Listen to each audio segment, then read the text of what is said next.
Hello and welcome to the Otaku Network podcast. My name is Steve. And I'm David. We are into week 6 of the 2024 spring season. We had to re-record this because the original run-through, there was an error that was my fault regarding our microphones and how it recorded. So our hot takes are going to be a little bit different this time because we've already gone through this material. So we do apologize for it not being as snappy as previously. Or maybe it's just not as rambling. I don't know. We'll find out. In this episode of Seiyuu Voice, we start with the two girls having to face their first challenge for their apology tour by doing all of the radio programs for other personalities. The first show that they're on is the voice actor Mekuru, who we met in episode 5, who is part of the same agency that Chika is part of. We know that the meeting is going to be problematic because Mekuru and Yumiko got off on a bad foot when they first met. Mekuru is really upset by the damage that could potentially happen to her and the other voice actors due to Yumiko exposing, their real personalities instead of their idol personas. So the two girls are sitting sullenly in the recording studio with Mekuru, and Mekuru starts attacking them again, chiding them about what they've done and how it's going to reflect on the others within the industry, and complaining that she has to play cleanup for them just because Chika is one of the underlings at the agency. When the program starts, though, everything is professional. She's kind, courteous, there's laughter, and then when the program ends, she's back to her aggressive self. Yumiko is so impressed by the way that she can flip her switch from her real personality to a professional personality that she begs her to let her go to dinner with her so she can ask her questions. Mekuru isn't having it and shuts her down right away. Later, we find the girls in a recording session with the anime that they're in with Otome. During the recording, Yumiko begins to analyze Chika's abilities and then compare it to her own, so imposter syndrome begins to set in again and she feels guilty for what she's putting her friend through in order to try to save her career. Afterwards, she overhears two of the producers for the show complaining about how the agencies are forcing them to include two girls who now have a black mark of a scandal on them to do more than just the obligatory roles of doing their voice acting. They're complaining that they have to include them in special features in the DVDs and other promotional material. So this kind of hits Yumiko hard, and she realizes how bad of a position they're really in, and that a lot of people are not wanting to work with them at this point. During the recording of their next radio program, she asks the writer, Asaka, just how popular is their show really becoming. She's skeptical of the numbers or of what the interactions really mean, asking out of all the emails that come in, how many of them are negative. Asaka tries to assure her that the vast majority of them are positive, but when Yumiko asks her to dig in a little bit to the negative ones, Asaka picks a couple of choice ones out and relays them to her and then says, see, you really don't want to read these. You don't need to read these. It's irrelevant. You just need to focus on your work. Yumiko then pivots to ask Asaka about Mekuru's professional interactions with other voice actors and other people in the industry. Asaka talks about how Mekuru is always very courteous and polite and friendly with everybody. The reason Yumiko asks her this is during their tense recording session with Mekuru, Asaka was in the room as well because she is a writer on that program. Asaka then offers a little bit of sage advice to them that they need to consider how they want to approach their careers moving forward. They no longer have the idol personalities that they can rely on, but they're not necessarily representing their real selves. They're representing an imaginary version of their real selves. She suspects causes a little bit of stress for the girls. So based on the amount of people that she's been around that have been in similar situations, she offers them the idea that they need to pick which lane they're going to go in and understand the consequences or the difficulty with whichever choice they have so that they can have a better understanding of what their path forward as professional voice actors is going to be like. The girls don't have a lot of chance to ruminate over this. As they're leaving the recording session, Chika gets a call from her mother demanding her to show up at her agency's office because her mother has begun a meeting with her manager and the president of the agency. Chika has a pretty good idea as what this is about, suspecting her mother is going to put together an ultimatum for Chika to quit voice acting, and invites Yumiko and her father to accompany her as moral support. So everybody shows up. Chika's mother's a little taken aback by her daughter's attempts, which were pretty transparent, but still demands that Chika immediately quits being a voice actor. The reason for this, though, she discovered that the location of their apartment has been leaked online. So she's incredibly concerned about her daughter and her own safety given the situation that's been happening. Everyone argues against Chika quitting voice acting. Everybody kind of steps in to try to defend her, but her mother is putting her foot down and not relenting. She has final say, given the fact that Chika is a minor and her mother has sole custody over her. At one point, Yumiko comes to her defense, and as a jest, her mother suggests as a way to have Yumiko understand the danger that Chika finds herself in by her location, by where her apartment is being known, that Yumiko should post online a day, a place, and a time when she's going to appear to test to see how the public will interact with her. Chika's mother then jokingly says, if you do that, and on your way there, nobody talks to you, maybe I'll let my daughter continue voice acting.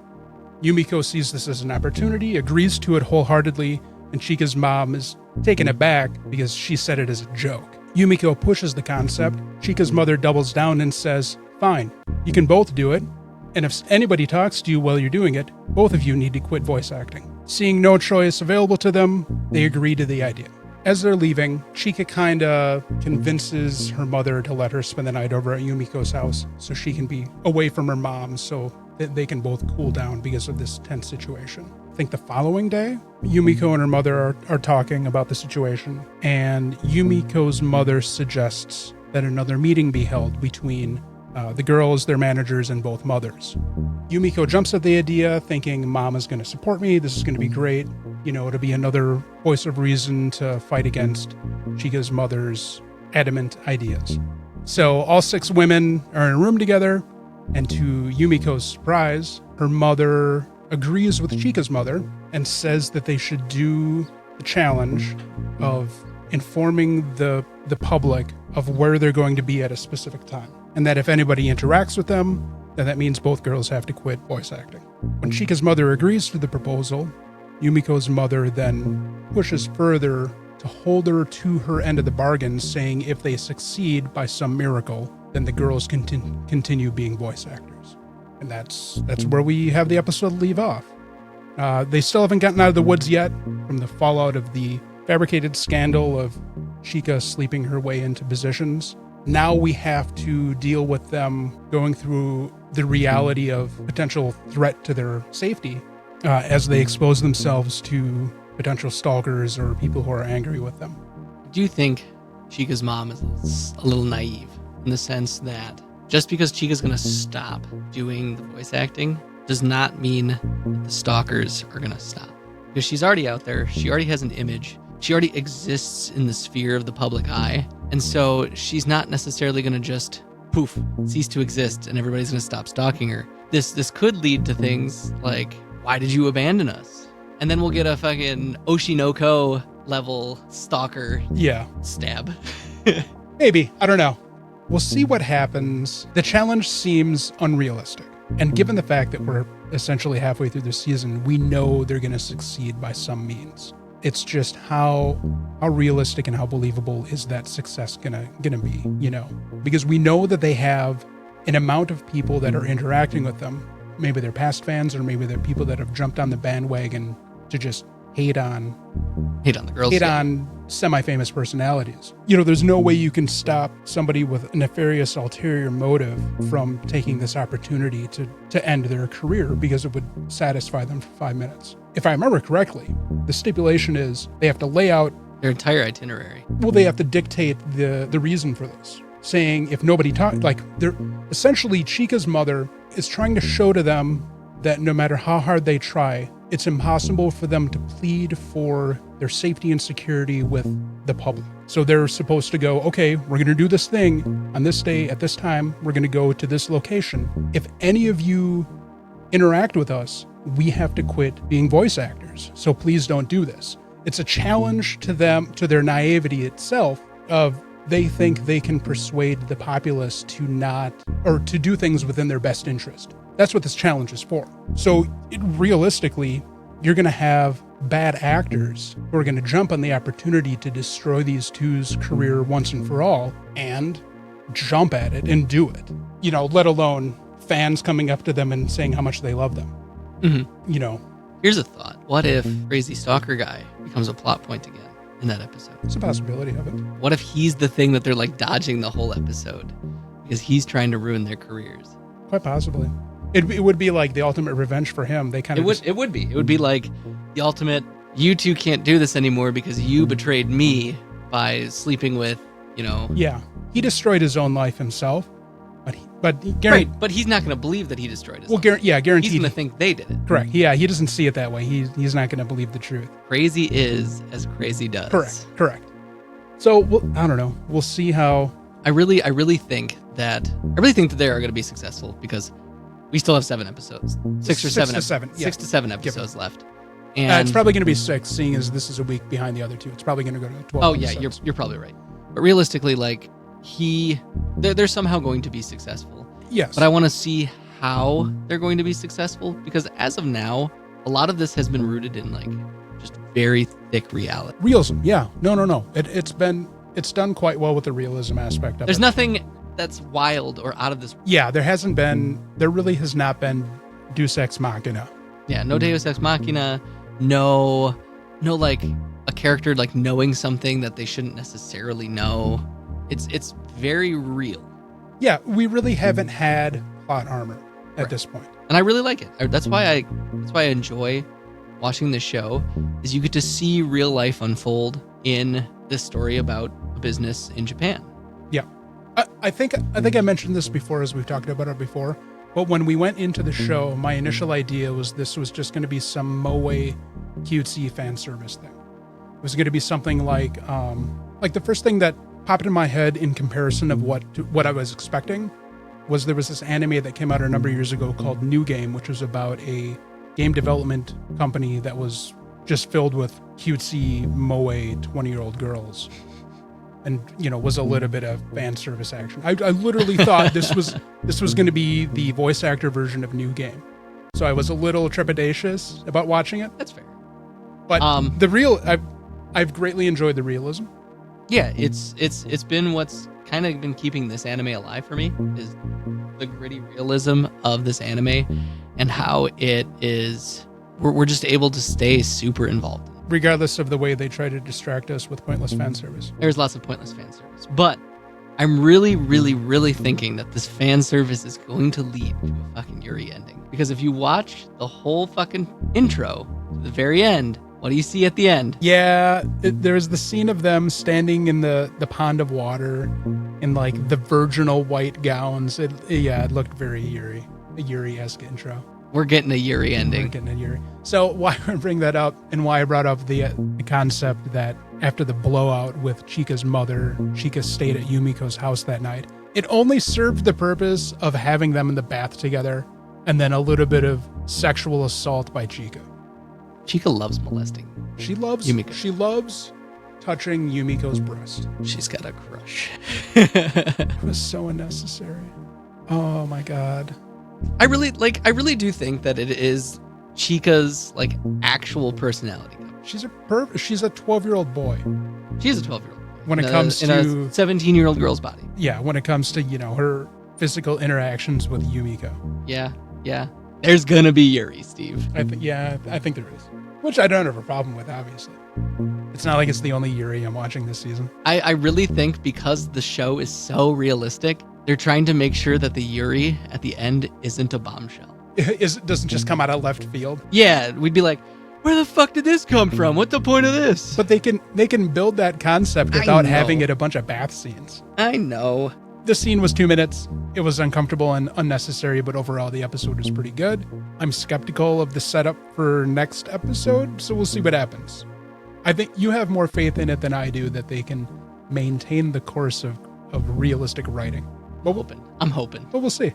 Another thing that was interesting is they continued to dress up in their disguises. Their disguises. Yeah. Even though Yumiko's looks terrible and makes her look like a dead mom. I do really like Chika's though. In a lot of ways, all it is a blonde wig. It is just a blonde wig. And some makeup. But I love it. Yeah, Yumiko makes herself look like a dead mom in training. She's got glasses and the side ponytail. What if Yumiko just does the dead mom thing? She dies. What if that's why she's wearing the virginal white dress? Because she dies.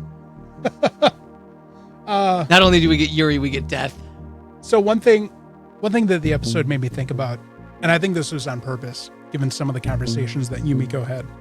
Yumiko's trying to figure out through Asaka what Mekuru's personality is like. Mekuru acts very professional and courteous and polite with the other people that she interacts with, regardless of who they are. Yet suddenly with these two girls, she's showing an unprofessional side.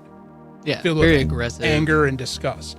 I'm starting to think that she actually likes the girls, and this is her way of trying to teach them the errors of their way, because she truly is concerned about them becoming successful and overcoming this hurdle that they've set before themselves. And then I compare that to Otome. So Otome found Yumiko after Yumiko overheard the producers from the anime that they're working on together kind of in a sour mood. So Otome tries to console her, gives her the straightforward, concerned big sister personality playbook. Mm-hmm. And when I thought about her reaction to that and telling Yumiko that, she can always count on her anytime, let her know anything, it seems Otome is projecting the professional facade. And there was a point in the conversation where Yumiko brings up all of the hate that they're getting and the idea that Otome is also getting some residual hate because of her professional relationship with the two girls that are, being dumped on by certain portions of the populace. Otome tells Yumiko that, she doesn't pay attention to any of that. I'm starting to think she does, though. So I'm thinking Otome has this facade of professionalism, but deep down, in reality, she's probably upset and annoyed with the girls. Are you thinking of deceive? No. So Otome tells her, I don't pay attention to negative things that people say online. Yeah. I'm thinking that's not true. Fair. And in reality, she's probably annoyed by the situation too, but is so bubbly and professional. But is so professional that she's like, I have to maintain the facade, and projects that forever.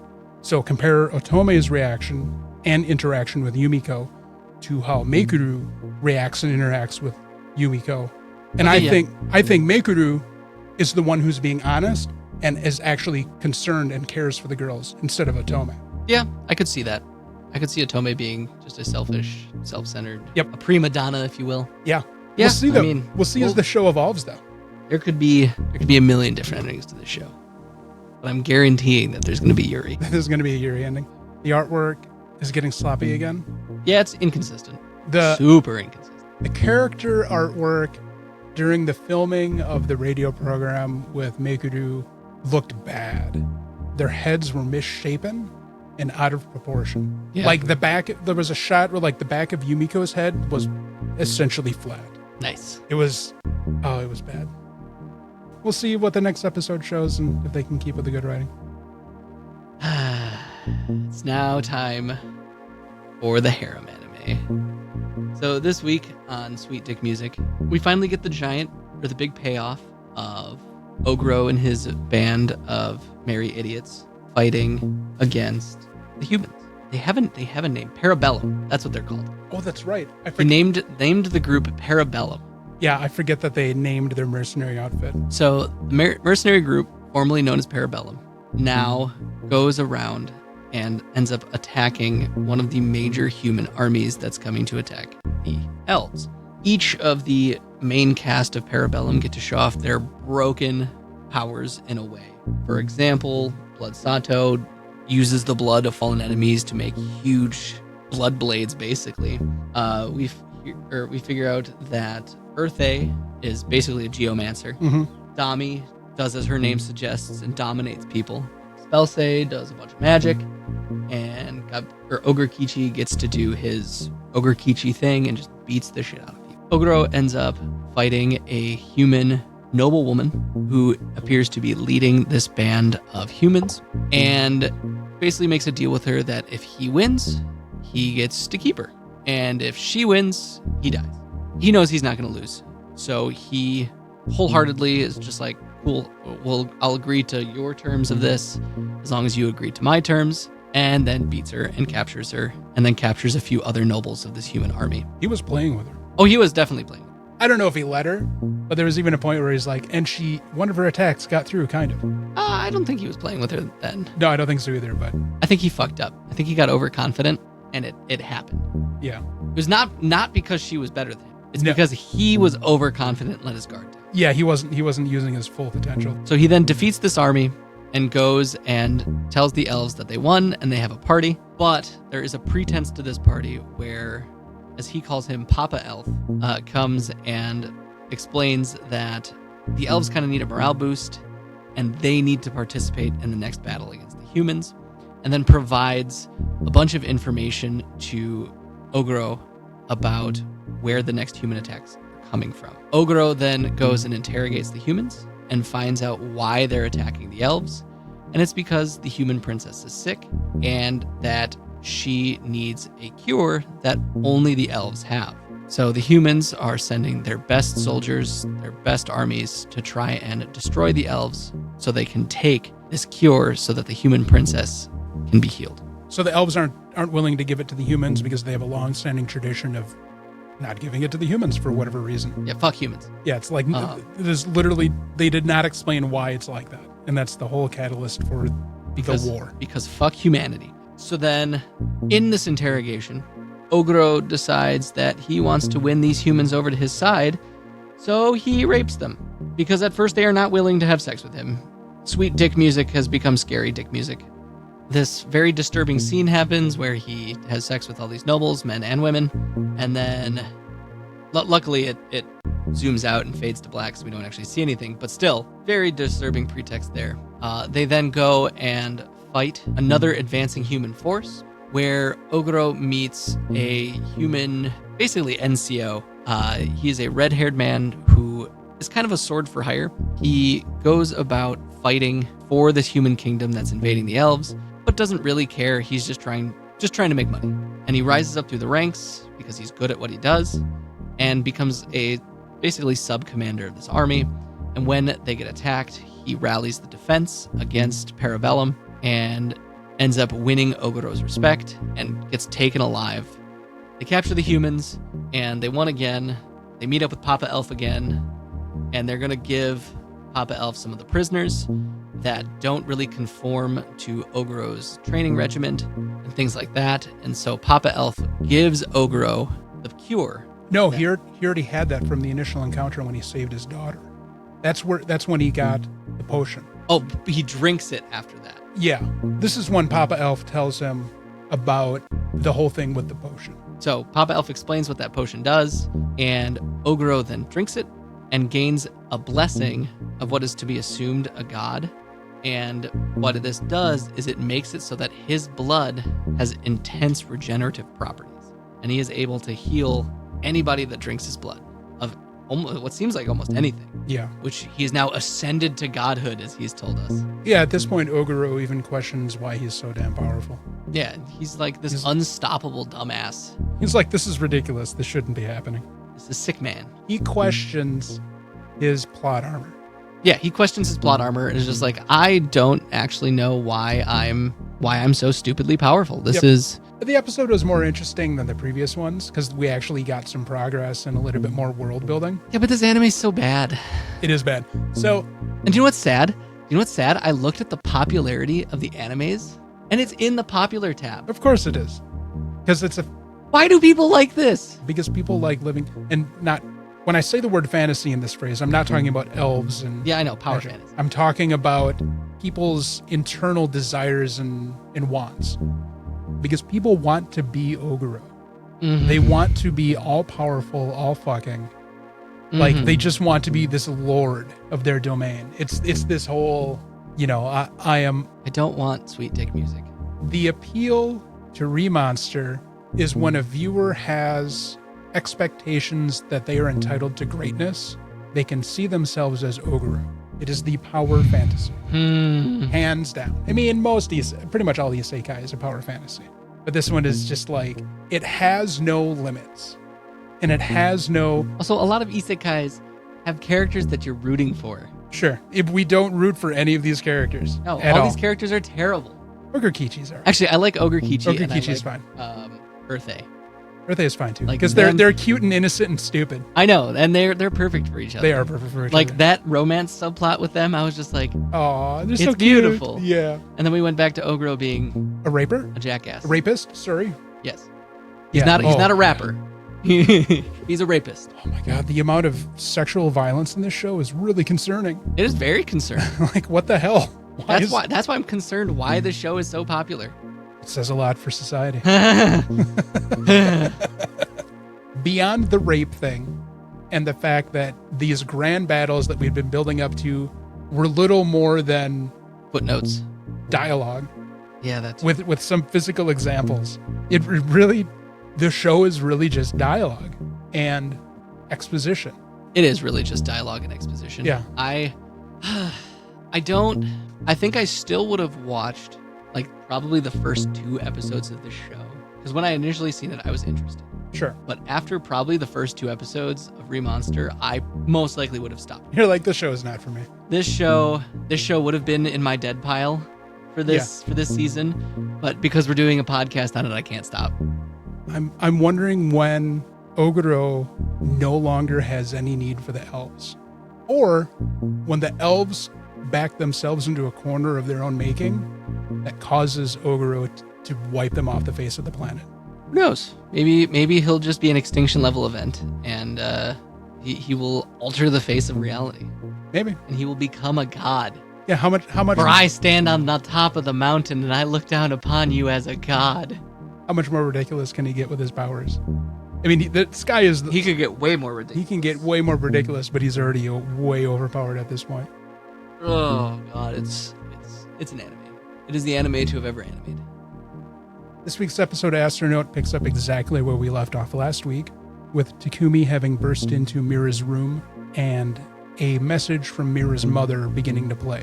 So at this point, it's going to be really hard for Mira to hide the fact that she is not normal. The message from Mira's mother is in response to her sending photographs she had found of the previous manager of Astro Lodge, a guy named Tasuke, who, she's been talking with Shochiki about because she feels he may know where this key she's looking for is, and she suspects that he is of her alien species, the Wid.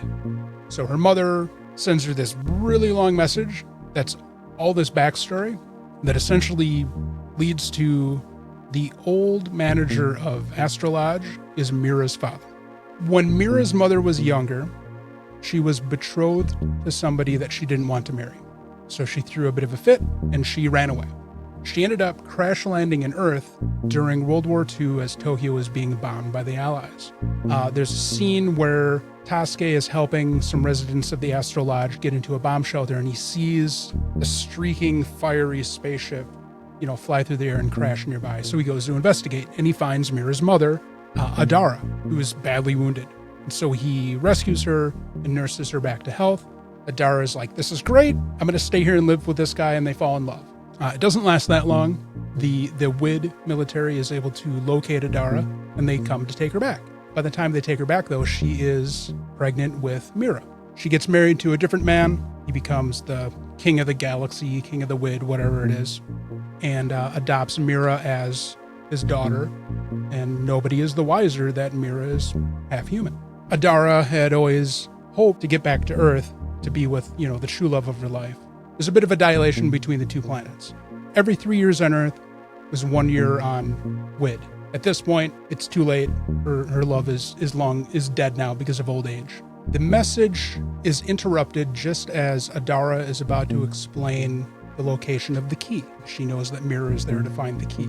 And just before she can give the detailed location of it, the amorphic squid being from the hubbies that showed up previously runs in and snatches the message. The transponder.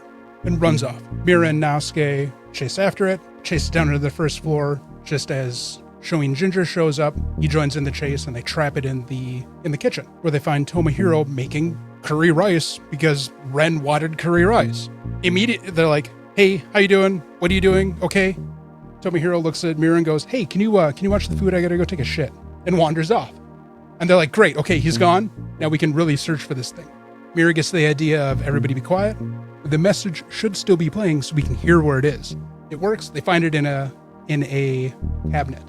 They wrestle the transponder away from it, and it ends up falling into the curry, which then promptly explodes, destroying the kitchen. The squid gets away, the message is destroyed, so they're a little bit despondent. The curry rice is destroyed too. The kitchen is destroyed. There's curry everywhere. Mira, Shoin, and Naosuke return back to Mira's room to figure out where to go ahead, and then realize that they also have to deal with Takumi, who is cowering in the corner of a room, essentially in catatonic shock. Fetal positioned. Yep. Naosuke realizes there's no more use in hiding his identity from Takumi, and flat out tells Takumi that everything you saw is real, and don't tell anybody. Not that anybody would believe you. Takumi kind of goes along with the idea and wanders out of the room to have his existential breakdown in private. The last part of the message from Adara talks about the key being in the yard, which is kind of an area they've been searching for anyways in relation to the plum tree and other ideas. But now they know for sure that's where they need to be looking. They need more clues. And Mira wants to learn about her father, the previous manager of Astro Lodge. So what better way to learn about him than talk to the people who knew him when he was alive? So she starts with Shochiki because he had known him for a very long time because he's been at the Astro Lodge for probably decades at this point. Shochiki talks about how he was the last person with her father because he found him when he collapsed in his room and was with him in the ambulance to the hospital, and mentions him uttering a fish name. I don't remember what the fish name was, and being really confused as to what he was talking about, and thinking that despite his physical ailment and the danger to his health and life, it appeared to him that he was most concerned about what he was going to make the residents of Astro Lodge. She then goes to Tomohiro. Tomohiro glows him up because Tomohiro used to accompany him on many occasions to go to hostess bars, of which Tasuke apparently had a fondness for well-endowed women. So this kind of puts Mira off a little bit. I'm like, oh, my dad is a pervert? Oh, he didn't care about mom at all. Then they run into Teruko. Teruko retells a story of her watching him continuously watch a video of squirrels eating. Squirrels eating. And how it was cute, but he was probably crazy in her mind. So Mira doesn't know what kind of picture she has of her father's personality. She ends up wandering around through the neighborhood into the shopping district and starts to ask the shopkeepers about that. Everyone she runs into, including the nosy old woman, has nothing but love and delight in their voices when they talk about her father. Get back home, run into Shochiki again. Shochiki has a package that's addressed to her father. And he opens it up and she's like, why are you doing that? He's like, it doesn't matter. Explains that the package was sent from a previous resident and that her father's intent with the lodge was to provide a place for people who were pretty much destitute to regain themselves and get back on their feet. Yeah. And many of the past residents feel so indebted to him of this that they frequently will send gifts to the house to help it and its current residents. Takumi again is in an emotional funk, and it's affecting the food. Breakfast again is bland and tasteless. Mira, though, has an idea that this is probably her problem. Or not her problem, but her fault. In relation to the shock of Takumi learning that she's an alien and Naosuke is not a dog. So she goes to his room and tries to see if he's okay. And he just straight out lies and said, yep, everything's good, and closes the door and then continues to have a breakdown in his room. So it's no longer about whether he has any chance of dating Mira or if Shoin is a competitor in her love. Now it's, she's not human and neither is Shoin. I definitely do not have any chance with her. And we see Aoi was spying on this conversation. Takumi then realizes that he needs to break himself out of this funk and heads to go do some shopping for food. First person he runs into is the old woman, and she immediately starts glowing up, showing Ginger, talking about how fantastic he is, how he's this wealthy investor from England, and him and Mira keep going to the Love Hotel, and Takumi just snaps. And he's like, okay, that's not a Love Hotel, that's his house, and he's not English. And the old woman's like, what is he then? And then he realizes he can't tell her that he's an alien. in the middle of this conversation, one of the seafood vendors was like, hey, Takumi, we've got this octopus in, it's a great deal, blah, blah, blah. And Takumi, to distract himself, and part of because he's just not thinking logically, tells the fishmonger he's going to buy all of the octopus. Brings it back home, like 4 crates, something like that. Yeah. Brings it back home, and just like he did with the squid in the previous episode, he starts hanging it up in the yard to dry. And one thing I didn't talk about in the previous episode, when he hung the squid up, that's gotta be terribly odoriferous. Yeah. Like, I cannot imagine how bad that's going to smell of having this seafood drying in the yard. So he's hanging up the squid as Mira and Naosuke are digging in the yard trying to find this key. But they really have no further clues. Naosuke notices Aoi staring out the window at Takumi and sees an opportunity arise again. He goes to the room adjacent to where she is and begins to project his disembodied voice. The voice of the Tiki god once more appears to Aoi, telling her that she should just ask Takumi out on a date. Again, she's highly susceptible to suggestion and immediately goes outside and asks him to join her on an upcoming festival celebrating bugs. He agrees to it, saying he wants to go to it, and then we get to see some really creepiness from Aoi. When she grins, the screen turns dark and mysterious, and she talks about how she wants to eat all the bugs there. Bugs. Naosuke sees this interaction and begins to be concerned about his intentions and if he's actually not putting Takumi in danger. Do we actively wonder, though, if Naosuke actually does care about Takumi's safety? I don't know if he cares about his safety, but I think he realized that Aoi is a little bit more damaged than he ever suspected. Yeah, probably. I really just want to know what happened to Aoi that made her this way. I'd like to know, like, her level of interaction with Takumi in the past. When they worked at the restaurant together in the hotel? Yeah, if she was, like, creeping on him the whole time at the hotel, too. She may have always been like this. Maybe. I'm unsure. I'm unsure as to what level of interaction they could have had, because they've kind of just glossed over that. Yeah. Well, okay. So if we take a look at the timeline that is kind of roughly established throughout the show, we know that she's been living at Astro Lodge longer than both Teruko and Tomohiro and his son, Ren. Yes. Takumi, by all understanding, recently lost his job. We don't know if Aoi lost her job because of the same reason, because the hotel or whatever closed down. Mm-hmm. But there's a good chance that she was already a resident at Astro Lodge while she was working at the same establishment with Takumi. And it was already established that she had this personality that led her to not wanting to interact with people at the time she moved into Astro Lodge. Yeah. So I don't know. Because Sasuke had designed all this, like, back alley cloak and dagger stuff for her. He built a bunch of secret tunnels for her to get around the house unseen. I don't know how creepy it is that she wants to eat the bugs, though. I think it was more her face. Okay, yes. Her reaction was really creepy. Her reaction was creepy, but I feel like being a gourmet chef, Takumi probably would be less. That is right. Because, like, being a chef, you eat a lot of weird shit. Well, not weird, but stuff that you're not used to, because you want to explore. Yeah, I mean, how often do people eat, say, snails? Correct. That's a very gourmet food, and that's a bug. So, shrimp is a bug as well. Shrimp's a bug, lobster's a bug. I'm excited for the next episode. So the next episode will be Aoi and Takumi on a date, and then more of Mira searching for the key and probably stressing about Takumi being on a date with Aoi. Probably. I just wonder how she's going to find out. Oh, they probably won't be hiding anything. Maybe. She'll probably know immediately. If anything, Naosuke knows. I mean, Naosuke for sure knows. He's the one that fucking set it up. Yeah. He's proud of his doings. He's concerned. I think we're going to see a lot more of Mira and her internal feelings in regards to Takumi. Probably. I feel like now that we're at the halfway point, we're going to start seeing her development of her feelings for Takumi now. Yeah. For the development, so that the viewer has an idea of, well, it may actually just might work out. There are a couple of ways I see that the series could end. There's one that I think will probably happen. So 2 of them will be Takumi and Mira become a couple. The third one is they do not become a couple.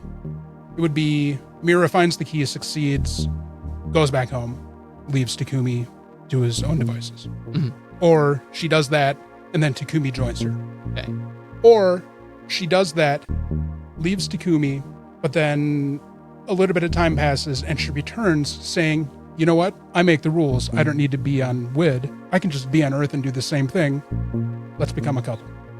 And then a third of the time passes on her home planet. She's ruling from Earth. Well, it could be like 6 months. Who knows? Or all the weedy.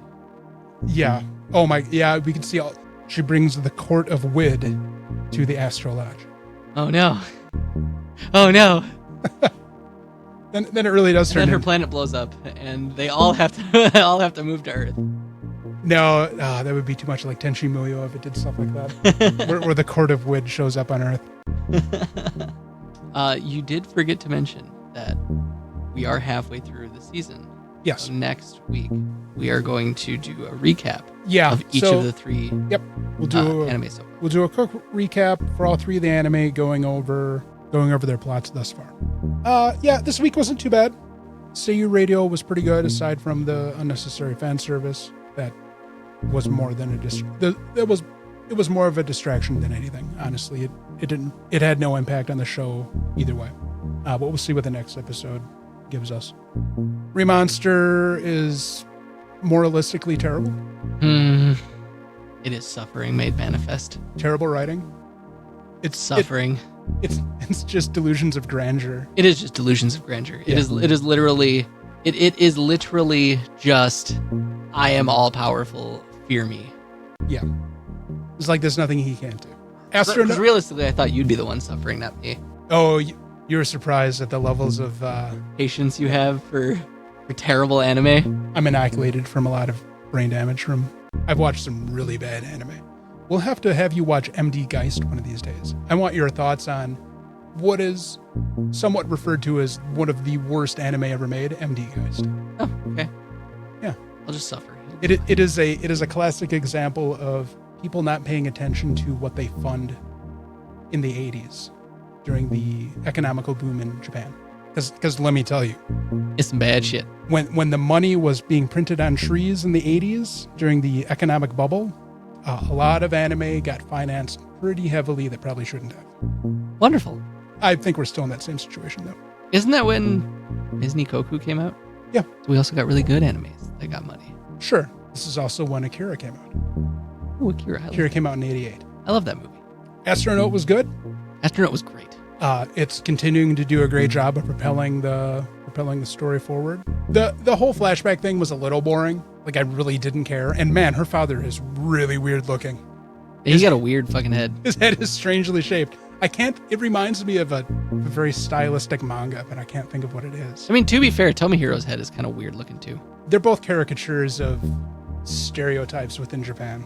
Yes. Tomohiro's big old fish lips. Yeah, his big fish lips. Yeah. And his weird oblong head. Yep. They both have weird oblong heads. Ren must have got his mom's genes. Mira must have got her mom's genes too. Mira, well, yeah. Did you notice that both Adara and Tasuke's ears were almost elven in nature? They were very pointy. Oh yeah. And Mira has normal ears. Because weird. I noticed it in Adara. I'm like, oh, are the Wids? Do they have really pointy ears? And then I looked at Tasuke, and I'm like, nope, his ears are kind of weird and pointy too. Are Shoin's ears pointy? I don't think so. I don't know. It was weird. The artist formerly known as Shoin. Explain yourself. You're right. Yeah. Yeah, it was good. Next episode will be fun too. I'm ready. Yep. Anything else? No, I think it's time to wrap up this podcast. Yeah, the second recording of episode 6. Yeah. Hopefully I don't have to talk about Sweet Dick Music again this week. Oh. I will just save Sweet Dick Music for next week. Yeah, episode 7. All right. Thanks for listening, everybody. Don't forget to like and subscribe and post reviews and comments and whatnot. And stay away from Ogro. Yeah, stay away. Just don't let him touch you. Yeah. And we'll see you next week.